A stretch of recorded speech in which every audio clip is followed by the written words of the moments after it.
한 주 동안의 주요 이슈를 살펴보는 소셜 브리핑 크리스천을 위한 세상복입니다. 정부가 코로나19 백신 접종 10부제 사전 예약을 시작했습니다. 백신 접종 10부제는 각 날짜와 생년월일 끝자리가 같은 사람만 코로나19 백신 접종 사전 예약을 하는 제도입니다. 이번 사전 예약 대상자는 1972년 1월 1일부터 2003년 12월 31일 사이에 태어난 1,621만 명으로 대상자들은 10부제 해당 날짜에 맞춰 오후 8시부터 사전 예약을 할 수 있습니다. 정부는 원활한 사전 예약을 위해 간편 인증 시스템을 도입하는 한편 10부제 기간 동안 예약을 하지 못한 사람들을 위해 19일부터 다음 달 18일까지 추가 예약을 받을 계획입니다.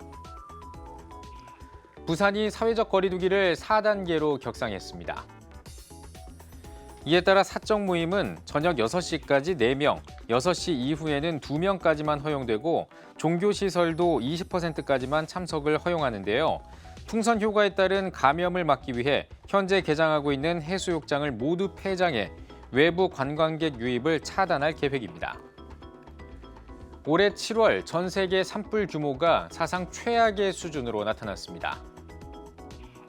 영국 가디언은 북미와 시베리아, 아프리카와 남유럽 일대가 계속 타오르고 있다며 위성 관측을 시작한 2003년 이래 최악의 산불이 발생한 7월이라고 보도했습니다.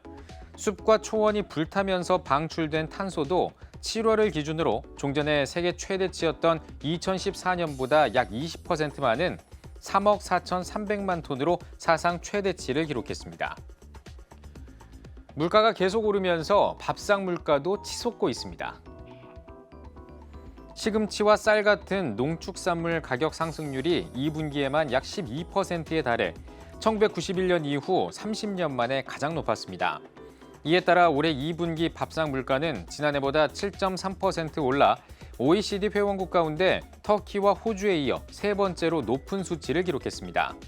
여기에 택배비와 영화 관람료 등 개인 서비스 요금도 더 오를 것으로 보여 물가 상승 압박이 더 커질 것이라는 전망이 나오고 있습니다.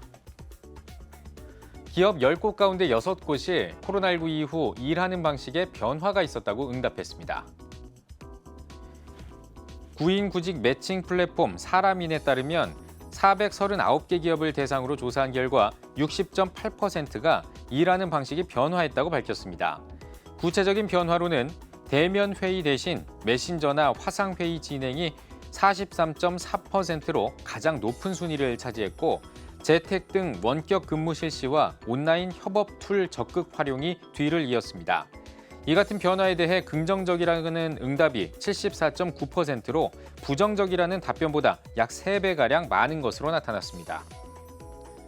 일본이 올림픽으로 떠안아야 할 피해가 역대 올림픽 최고 수준이 될 것으로 보입니다. 일본 정부는 도쿄올림픽이 취소될 경우에 발생할 위약금을 우려해 코로나 팬데믹 상황에도 불구하고 개막을 강행했는데요. 올림픽 개막일인 지난달 23일 4천여 명이던 하루 신규 확진자가 이달 7일에는 15,000여 명으로 급증했습니다. 전문가들은 들어간 비용도 많은데 올림픽을 무관중으로 개최하면서 큰 폭의 적자가 발생했다는 점과 방역 대책의 효과도 크지 않았다는 점을 이유로 꼽았습니다. 지금까지 소셜 브리핑 크리스천을 위한 세상복이었습니다.